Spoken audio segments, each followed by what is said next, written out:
Grabe nga ito at nakakagulat nang dahil marunong pala maglaro ng basketball ang mga madre na Spurs fans na sumuporta nga dito sa San Antonio netong nakaraan. Well, I think nakita nyo naman na nang dahil nag-viral nga nung game number 4 ang pag-attend ng mga madre sa laban netong San Antonio Spurs para nga sila'y suportahan. Nakasuot pa nga sila ng mga jersey ng mga players currently at mga former players at maraming natuwa nang dahil nanalo ang San Antonio Spurs at natay nga nila ang series in game 4. At eto nga Game 6 ng San Antonio Spurs, abay present nga sila muli at mas dumami nga sila para suportahan muli eto nga San Antonio Spurs at ayun, nanalo nga na naman sila in game number 6. Pero this time ay may revelasyon patungkol sa mga madre na ito nang dahil hindi lang pala basta-basta na sumuporta lang this game or this playoffs etong mga madre na ito nang dahil parang matagal na nga silang mga Spurs fans at hindi lang mga Spurs fans kung hindi naglalaro rin yata sila ng basketball nang dahil nga sa video clip na ito na pinost ng isang Spurs reporter. Panoorin natin itong video clip na magpapagulat nga sa bawat isa. We're excited to see the Spurs playing really soon. So working on a little bit of our game. So I always gonna wear Wimby's number because obviously I tower over the rest. Where'd she go? Hey! Woo!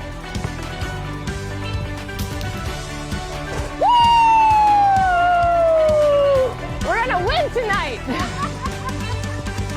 Wow, we finally! All right. Well, pinakitaan nga nila tayo ng dribbling skills, shooting skills at abay may play pa nga silang ginawa dito sa video clip na ito. Magandang ball movement, parang ang talagang San Antonio Spurs. At dito nga ay maraming natuwa sa video clip na ito nang dahil hindi lang pala sila basta-basta ng mga supporter at nanonood nang dahil parang sila din mismo ay naglalaro ng basketball. Maraming ang nagulat na NBA fans na meron palang skills na tinatago ang mga madre na ito at sinabing at komento ng iba abay parang mas magaling pa nga daw sila mag-basketball.